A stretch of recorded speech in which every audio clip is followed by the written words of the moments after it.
mochung'ne gedo mag apeyni madongo e pacho ka Kenya gi riwruoge mamoko bedo gi thuolo mar puonjo jopiny e kaunti ma Homabay e wi rito chike apaya kaka yor konyo e duoko piny masiche mag apaya ma osebedo ka lal gi ngima oganda kendo kelo hinyruok ne jogo matiyo gi apaya.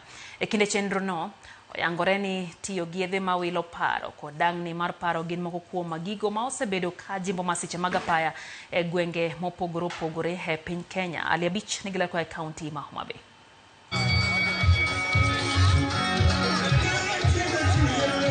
Kendo no mano bagi e boma ma Homabay giduol ma ochune gedo mag apeyni madongo e pacho ka endi Kenya ka omakore giduol mochune wuoth makare apaya NTSA Kenya Red Cross bad migawo mar obila ka achiel gi riwruoge mamoko ne geto jogo matiyo kod apaya ka moting'o joriemb nyamburko, joriemb apiko ka achiel kod jowuoth mamoko matiyo kod apaya yo mopogore gidwaro mar duoko chien masiche mag apaya ma osebedo ka jimbore kor gwenge ma pacho ka. Apisa mar Kenya mochune gwenge mag Nyanza Midusa Julius Makodero manotelo e chenro makamano wacho ni masiche mag apaya osebedo ka hinyo ngima oganda mathoth kendo gisebedo ka gichiwo puonj ne jopiny matiyo kod apaya mar bedo kod ng'eyo kaka ginyalo tiyo kod apaya yo mowinjore e konyo duoko piny thoe ka achiel kod hinyruok mag oganda ma osebedo keneno e apeyni mopogore. Kawuono wabiro ka mar mondo mi wawuo gi jopiny, ne jok mawuotho, ne jok mariembo apiko, ne jok mariembo geche.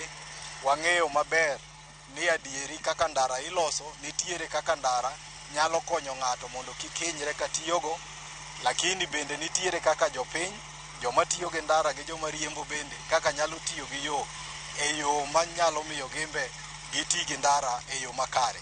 Omiyo kawuono ni wadwa mondo wapuonjre gi jopiny kendo wanyisgi ni Kenya gi other sector players timo gik ma onego bed ni konyowa e yo mwatiyogo gi ndara mok nyal hinyogi. Riwruok mar Kenya Red Cross wacho ni tiyo kod yedhe mamero ji ka achiel kod dang'ni mar paro gin gigo ma bende osebedo ka jimbo masiche mag apaya e pacho ka kaluwore ni nitie moko kuom joma tiyo gi apaya madonjo e apaya kosetiyo kod yedhe ma wilo paro kendo ginyal tiyo gi apaya kaka chik dwaro. Would want to encourage that when you have an issue, and especially men are not very good at speaking out their issues, you may notice that most of the road users, if we're talking about the border riders and even drivers, are male. Notwithstanding, there are women also who are coming on board, and which we are very much encouraging. But most men do not know how to speak out what they are going through in their mind. And today we are saying that we are open there as a Red Cross. We have 1199, a number that you can call that is toll-free and get to be assisted. Kaduol ma ochune wuoth makare apaya NTSA wacho ni oganda jo Kenya mathoth osebedo ka wito ngimagi e masiche mag apaya ma bende moko inyalo geng'. Kapisa mar NTSA milambo ma Nyanza Adenado wacho ni higa mar 2014 ripode 4748 mag joma nowito ngimagi e masiche mag apaya ne ochopo negi ka okone gisebedo ka gitiyo kanyakla mar duoko chien masiche mag apaya. We have observed in the recent crashes that we are losing a lot of Kenyans, especially the vulnerable road users, who are mainly the pedestrians, the riders, the pillion passengers, the who most of the time are carrying the bigger portion of these fatalities.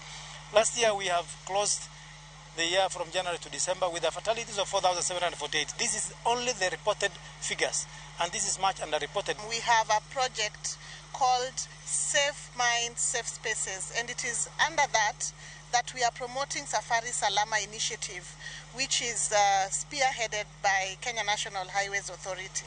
Our mandate is to ensure that we engage the public through communication and publicity, as well as all other multi-stakeholder strategies to bring about behavior change and promote safe road use. Ali Abich, Ramogi TV, Homabay.